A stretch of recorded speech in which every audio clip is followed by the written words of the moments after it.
الحوض ده كنا زرعنا فيه توم وبصل. بعد كده جربنا نزرع كرنب وكرنبيط وخس وفلفل وطماطم. من فترة كده حصل عطل في موتور المية، تقريبا المواسير انسدت. آه فمش عارف، كله حاجة نشفت كده. مش عارف هل انا ارويهم بس كده. كده النقطات شغالة اهي، كده النقطات شغالة، بس انا مش عارف هل اسيبه على كده ولا اقص الاطراف الدبلانة دي. قراميط اهي، اهو اهي القراميط ما زالت عايشة. مش عارف عايشين ازاي الصراحة، لان المياه ملوثة بشكل غير عادي. وفي نفس الوقت انا مبحطلهمش اكل، فانا مش عارف هما بيتغذوا على ايه الصراحة.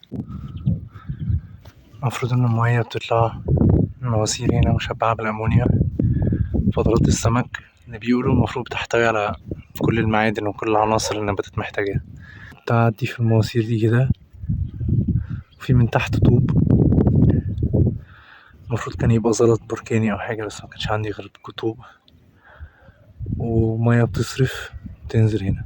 المفروض انها بتتفلتر وبتنزل، يعني المفروض النظام يبقى معمول بشكل افضل من كده، بس ده اللي قدرت اعمله بالامكانيات الموجودة عندي.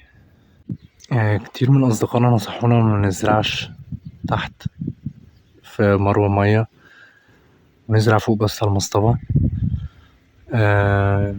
وانا كده كده بزرع فوق المصطبة، لكن تحت هنا بحاول ازرع اي حاجة تعمل غطاء خضري عشان تغطي على نمو الحشائش. ما عنديش مشكلة مع الحشائش بشكل عام، ولكن هنا هو في حوالي 3 أو 4 ممكن 5 أنواع مختلفة من الحشائش، كلها بتشوك وبتلزق في الهدوم بشكل مزعج جدا. يعني أنا ما عنديش مشكلة إنه ولا بذرة تنبت ولا نبات يطلع أي ثمار، بس عندي مشكلة بالأخص مع الحشائش اللي بتطلع هنا. دي نقطة. النقطة التانية إنه طالما كده كده هنعزق الحتة دي أو هنحش الحشائش اللي هتطلع هنا، فليه ما نزرعهاش محصول ممكن بذور رخيصة وقيمته الغذائية عالية، نستفيد بيه كعلف. عشان كده أنا بزرع في كل مكان، يعني بزرع تحت وبزرع فوق. ما أعتقدش إنه هيضر في حاجة.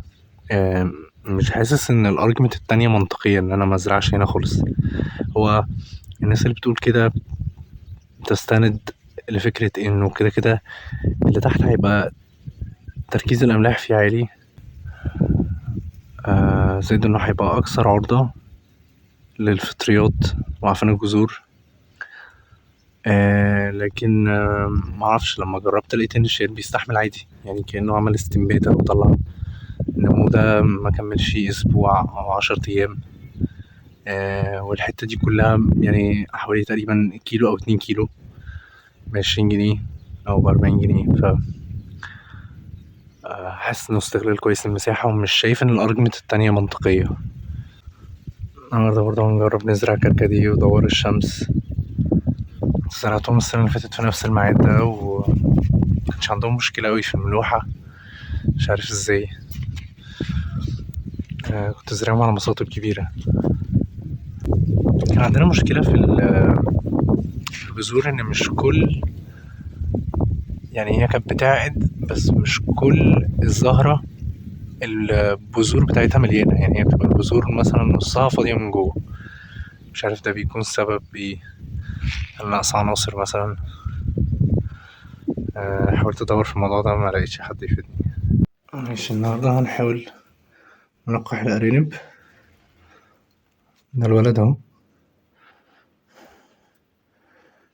بس مش عارف، هو جربت معاه قبل كده بس ما شفتوش ابدا يحاول، يعني مش عارف ايه نظام. هنجرب.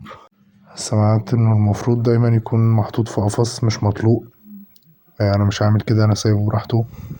والحاجة التانية انه المفروض يكون في العرين بتاعه مش في عرين الام. في كل الاحوال ربنا ييسر الحال ان شاء الله. بس كده، واشوفكم بكرة على خير بإذن الله.